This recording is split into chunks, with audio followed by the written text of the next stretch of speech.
The United States presents itself as a champion of democracy.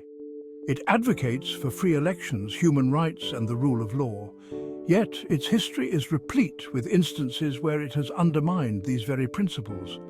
The US has been involved in numerous coups, supporting dictators and toppling democratically elected governments. This paradox forms a central tension in understanding America's role in the world. The US often justifies these interventions in the name of national security or promoting democracy. However, these actions often stem from a desire to protect its economic and geopolitical interests. This contradiction between rhetoric and reality fuels anti-American sentiment and raises questions about the true nature of US foreign policy. The US must reconcile its actions with its stated values. Promoting democracy abroad requires consistency and a commitment to democratic principles, even when it is difficult.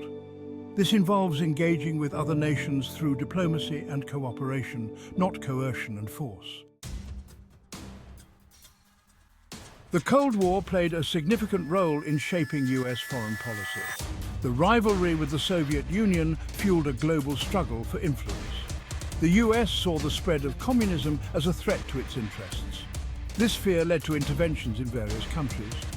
The US adopted a policy of containment, seeking to prevent the spread of communism.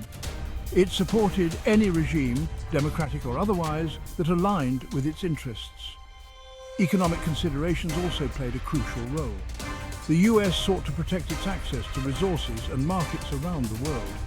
This often meant backing authoritarian regimes that were friendly to US corporations, even if they were repressive. The Cold War provided a convenient justification for US interventionism. It allowed the US to frame its actions in the context of a global ideological struggle, often masking its real motives. Iran in 1953 offers a stark example. The democratically elected Prime Minister Mohammad Mossadegh was overthrown in a coup orchestrated by the CIA. This was motivated by a desire to secure US oil interests.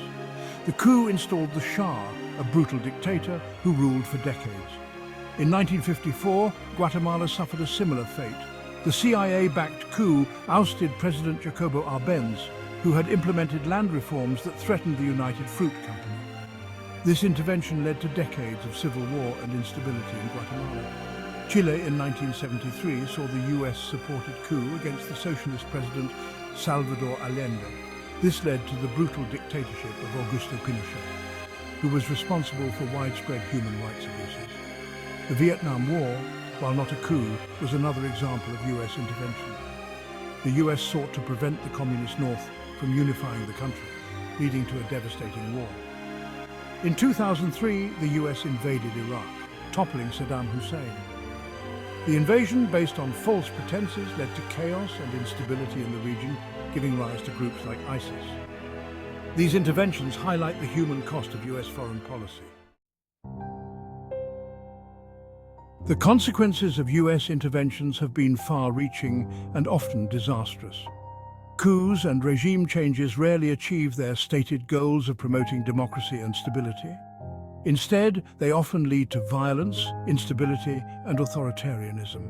In many cases, US interventions have backfired, creating power vacuums filled by extremist groups or rival powers. The rise of the Islamic State in Iraq and Syria, ISIS, following the US invasion of Iraq, is a prime example. Moreover, these interventions erode trust in the US and fuel anti-American sentiment. They undermine the very values of democracy and freedom that the US claims to uphold. The long-term consequences of these interventions continue to haunt the regions and the world today. Section 5. Ethical dilemmas and global perceptions. The United States' history of interventions raises serious ethical questions. Does the United States have the right to interfere in the internal affairs of other sovereign nations? Can it justify supporting dictatorships in the name of national security? These questions are central to understanding the morality of US foreign policy. From a global perspective, US interventions are often seen as acts of imperialism. Many people around the world view the US as a bully, imposing its will on weaker nations. This perception undermines US legitimacy and hinders its ability to promote its interests peacefully. The United States needs to engage in serious self-reflection about its role in the world. It must acknowledge the harm caused by its interventions and take steps to repair the damage. This requires a fundamental shift in foreign policy, away from militarism and towards diplomacy and cooperation. Section 6. The American moral compass, lost or misplaced. The United States often justifies its actions by claiming moral high ground. It frames its interventions as necessary to protect freedom and democracy. However, this self-proclaimed moral authority rings hollow when juxtaposed with its history of supporting dictators and undermining democratic processes. The dissonance between rhetoric and reality raises questions about the United States' moral compass in foreign policy. Is it truly guided by a desire to promote democracy and human rights? Or are these ideals merely a smokescreen for pursuing its own self-interest? The United States must reconcile its actions with its stated values. A genuine commitment to democracy requires consistency, not selective application based on strategic convenience. The United States must be held accountable for the consequences of its actions, both intended and unintended. Section 7. The price of power. Examining the human cost. Behind the geopolitical chessboard and the rhetoric of national interest lies a stark reality, the human cost of US interventions. Countless lives have been lost, families torn apart, and societies shattered by the consequences of these actions.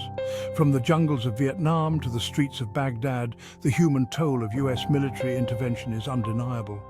The scars of war run deep, leaving behind a legacy of trauma, displacement, and broken promises. The US must acknowledge the profound suffering inflicted in its name. It must move beyond statistics and recognize the individual lives forever altered by its policies. A truly ethical foreign policy requires prioritizing human security and well-being over abstract geopolitical goals. Section 8. The legacy of interventions, a world divided. The legacy of US interventions continues to shape the world today. It has sown distrust, fueled instability, and hindered the development of truly democratic societies in many parts of the globe. The US's actions have created a world divided, where its perceived unilateralism and disregard for international law breed resentment and resistance. This legacy undermines the US's ability to act as a force for good in the world. The US must break free from the cycle of interventionism and embrace a more collaborative approach to global affairs. It must prioritize diplomacy, dialogue, and cooperation over military force as the primary tools of its foreign policy. Section 9. Rethinking foreign policy, a call for transparency. A more ethical and effective US foreign policy requires a fundamental shift in thinking. It demands moving away from the paradigm of unilateral interventionism and embracing a more multilateral and cooperative approach. Transparency and accountability are crucial for rebuilding trust and legitimacy. The US must be honest about its motivations and the consequences of its actions. It must engage in open and honest dialogue with both allies and adversaries. The US must recognize that its interests are best served by promoting a more just and equitable world order, one based on cooperation, mutual respect, and the rule of law. Section 10. Towards a just future, embracing diplomacy and cooperation. The path towards a more just and peaceful future requires a collective effort. The US must abandon its go-it-alone approach and embrace a more multilateral and cooperative approach to global affairs. This means working within the framework of international law and institutions, engaging in genuine dialogue with other nations, and prioritizing diplomacy over military force. It also means addressing the root causes of conflict, such as poverty, inequality, and climate change. The US has a choice to make. It can continue down the path of interventionism and militarism, perpetuating a cycle of violence and instability, or it can choose a different path, one based on diplomacy, cooperation, and a commitment to a more just and equitable world order. The future of humanity may depend on the choice it makes.